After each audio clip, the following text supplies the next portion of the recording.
Hello aspirants, welcome to ఏకేఎస్ఐఎస్ academy daily current affairs. So ముందుగా నేను ఇచ్చినటువంటి క్వశ్చన్లో ఏ కంట్రీస్ G20లో మెంబర్స్గా ఉన్నాయి? ఆల్ ఆఫ్ ద 4 కంట్రీస్, ఈ 4. So answer is A. So before we go to the session, if you're looking for UPSC admissions, అట్లాగే group 1 and group 2 especially new batch మనకి start అయింది. So in case you are interested దయచేసి కింద నెంబర్కి call చేయండి. ఇక ఈరోజు topic వచ్చేసి very concern topic for Indian society. ప్రతిరోజు భారతదేశంలో లాకప్లో కనీసం 5 చనిపోతున్నారని ఒక రిపోర్ట్ ఉంది.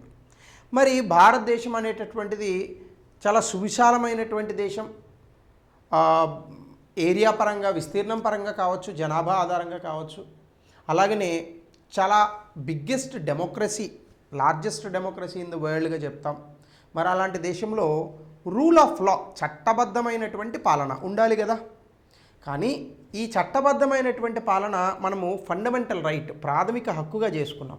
మరి ఈ ప్రాథమిక హక్కుకి విఘాతాన్ని కలిగిస్తూ ఆర్టికల్ 21 భారత రాజ్యాంగం, రైట్ టు లైఫ్, దీనికి విఘాతాన్ని కలిగిస్తూ ఇలాంటి కస్టోడియల్ డెత్స్, సాధారణంగా ఉరిశిక్ష వేసేటటువంటి అధికారం దేశంలో కేవలం కోర్టులకు మాత్రమే ఉన్నది. పోలీసులు కానీ, పాలిటీషియన్స్ కానీ, మరి ఏ ఇతర వ్యక్తులు కానీ వాళ్ళ ఇష్టానుసారం మరొక వ్యక్తిని చంపగలిగేటటువంటి హక్కు ఉండదు.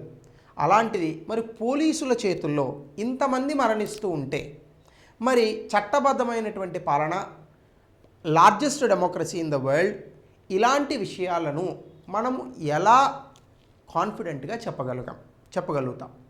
అలాగే భారతదేశ ప్రజాస్వామ్యాన్ని మనం ఎలా పరిరక్షించగలం?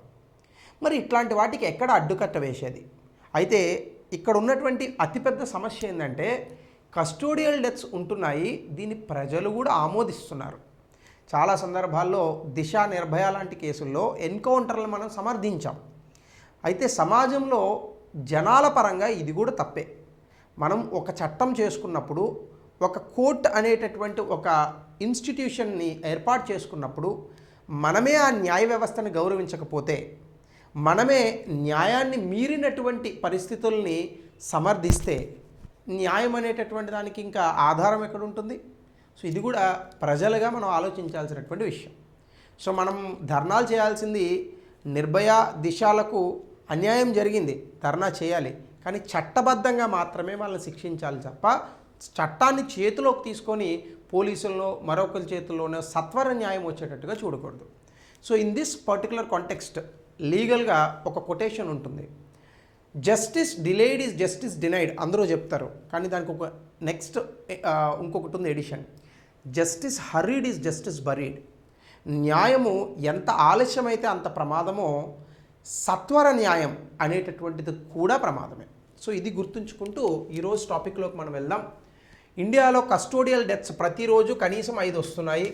ఇది ఎందుకు జరుగుతుందంటే, భారతదేశంలో యాంటీ టార్చర్ లా అనేటటువంటిది ఒకటి లేదు. అంటే ఏ వ్యక్తినైనా హింసిస్తే ఈ హింసాత్మకమైనటువంటి ఈ యొక్క పరిస్థితులకు వ్యతిరేకంగా ఒక చట్టం అనేటటువంటిది లేదు. ముఖ్యంగా చాలాసార్లు most recent legislative attempt lapsed in Parliament, అంటే ఈ చట్టాన్ని తీసుకురావాలని అనుకుంటే పార్లమెంట్లో అది కూడా కుదరలేదు.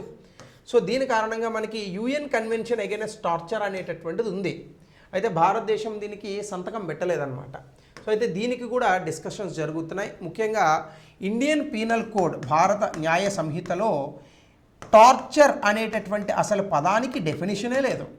మరి ఇంత సువిశాలమైనటువంటి ఇండియన్ పీనల్ కోడ్లో దీనికి డెఫినిషన్ లేకపోవడం కూడా ఎంతవరకు కరెక్ట్? సో ఈ విషయాలు మనకి న్యూస్ పేపర్లో వచ్చాయి.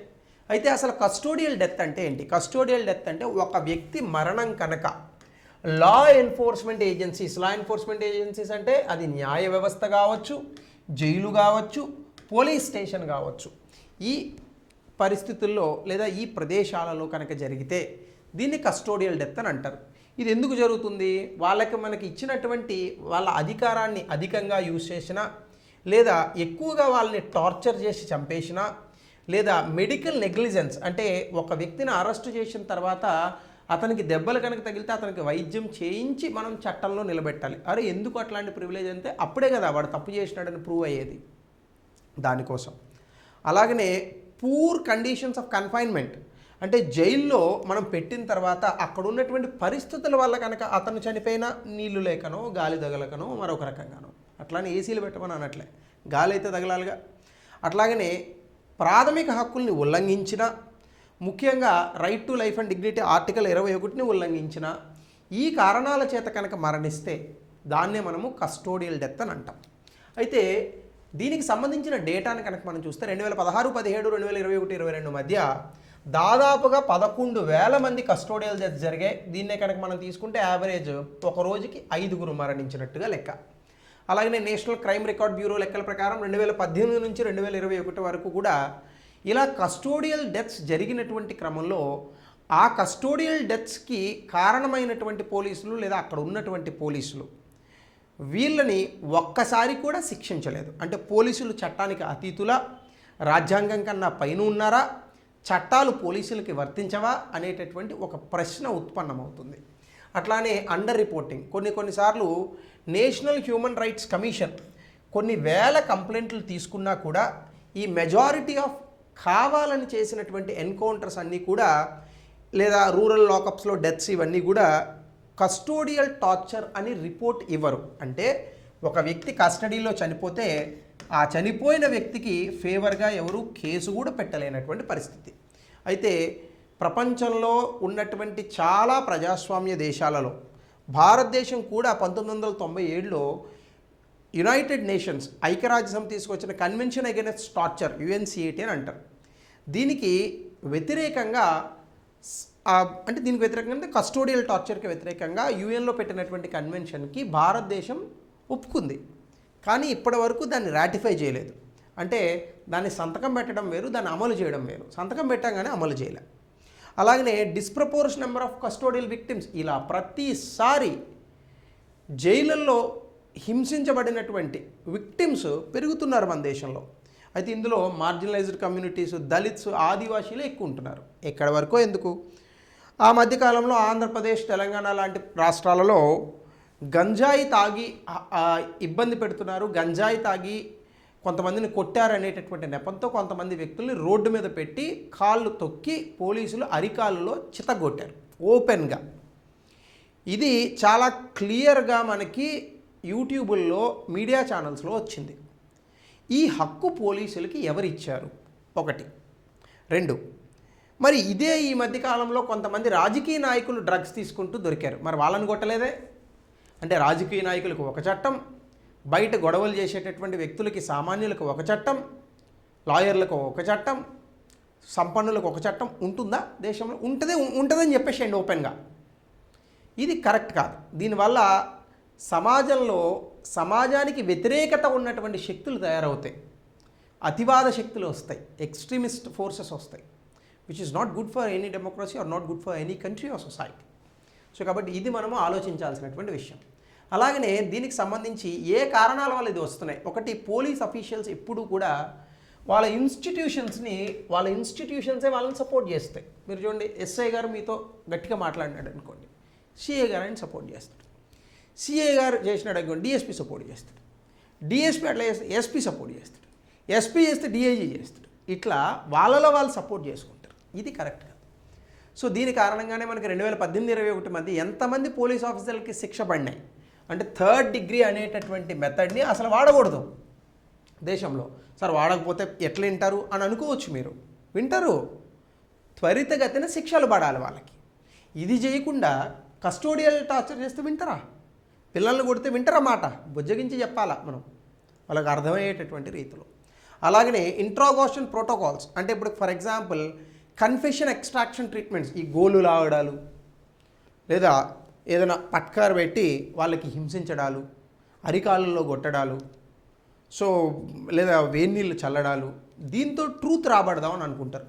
సో ఇట్లాంటివి ఇప్పుడున్నటువంటి సమాజాల్లో వాడడం అనేటటువంటిది ఎంతవరకు యాక్సెప్టబుల్? అలాగనే కోర్టులో ఒప్పుకోరు, కానీ ఎవిడెన్స్ ఇవన్నీ వాటి కోసం మనం ఏం చేస్తామంటే ఫిజికల్గా అబ్యూజ్ చేస్తాం. సో ఫిజికల్ అబ్యూజ్లో వాళ్ళని ఒప్పుకునేటట్టుగా చేస్తాం. సో విపరీతమైనటువంటి లాఠీలతో కొట్టడాలు, హింసాత్మకమైనటువంటి అంశాలు, సో ఇట్లాంటివన్నీ కూడా కోర్టులో ఒప్పుకోడు, కానీ నెక్స్ట్ టైం వచ్చేటప్పుడు ఒప్పుకుంటాడు, వాడిని ఒప్పిస్తారు. సో ఇట్లాంటివి. అలాగే ఇన్స్టిట్యూషనల్ వైట్ వాషింగ్, అంటే ఇంటర్నల్ ఎంక్వైరీస్ ఉంటాయి, అది జరుగుతాయి. జరిగినప్పుడు ఒక పోలీస్ తప్పు చేశాడని తెలుస్తుంది, సమాజంలోకి వెళ్తే పోలీస్ వ్యవస్థకే ఇబ్బంది వస్తుంది అని అసలు ఆ విషయాన్ని బయటనే పెట్టరు. అలాగనే వాళ్ళ కొలీగ్సే కండక్ట్ చేస్తారు, వాళ్ళలో వాళ్ళే క్లీన్ చిట్స్ ఇచ్చేస్తూ ఉంటారు. ఇది ఎంతవరకు సబబు? అలాగే స్పెషలైజ్డ్ లెజిస్లేషన్, అసలు యాంటీ టార్చర్ చట్టం లేదు. మీరు చూడండి, మీరు ఒక పోలీస్, మీరు ఒక సామాన్యుడు అనుకోండి, బయట రోడ్డు మీద ఒక పోలీసుని ప్రశ్నించారు, లాక్ కొట్టాడు అనుకోండి, మనం తిరిగి కొట్టడానికి లేదు ఐపీసీ ప్రకారం. అట్లా అని కొట్టమని నేను చెప్పట్లే, కొట్టాల్సిన చట్టం పెట్టండి అని కూడా నేను చెప్పట్లే. పోలీసులను గౌరవించాలి. ఎందరో మహానుభావులు ఉన్నారు పోలీసులు. ఉమేష్ చంద్ర గారు లాంటి దేశం కోసం ప్రాణాలు అర్పించిన వాళ్ళు ఉన్నారు, వ్యాస్ లాంటి ప్రాణాలు అర్పించినటువంటి వ్యక్తులు ఉన్నారు. I agree to all these points. అట్లా అని పోలీస్ మనల్ని కొట్టాడు కాబట్టి మనం కొట్టమని చెప్పట్లే. చాలామంది అద్భుతమైన, నాకే చాలామంది ఐపీఎస్ ఫ్రెండ్స్ ఉన్నారు. They're all good people. అందులో చాలామంది నాన్ కరప్టెడ్గా దేశం కోసం పనిచేసే వాళ్ళు ఉన్నారు. అగ్రీడ్. బట్ ప్రజల్ని కొట్టేటటువంటి హక్కు పోలీసులకు లేదు కదా. అలా కొట్టినటువంటి వ్యక్తుల్ని ఎంతమందిని శిక్షిస్తున్నాం, ఇది మనం ఆలోచించాల్సిన విషయం. అలాగే ఐపీసీలో టార్చర్కి డెఫినేషన్ లేదు. సెక్షన్ 330, 331 ఫిజికల్ హర్ట్ అంటాడు. ఫిజికల్ హర్ట్ మీరు ఎట్లా ప్రూవ్ చేస్తారు? పోలీసులు కొట్టే దెబ్బలు అంటే నేను కూడా ఎప్పుడు తినలేదు. పోలీసులు కొట్టే దెబ్బలు పైకి కనిపించవు. సో ఫిజికల్ హర్ట్ని మీరు ఎట్లా చెప్తారు? మెంటల్ ఎగని, సో విపరీతమైన టార్చర్స్ ఉంటాయి. ఎట్లా ఇవన్నీ వస్తాయి? అలాగనే పబ్లిక్ పొలిటివ్ నేరేటివ్స్ కూడా కొన్నిసార్లు ఎన్కౌంటర్స్ కల్చర్స్ని ప్రజలే వాటిల్ని బాగా ఎంకరేజ్ చేస్తారు. అలాగనే సత్వర న్యాయాన్ని ప్రజలు కోరుకుంటారు. అరే సినిమా టికెట్ కావాలంటే వారం రోజులు వెయిట్ చేయాల్సి వస్తుందండి.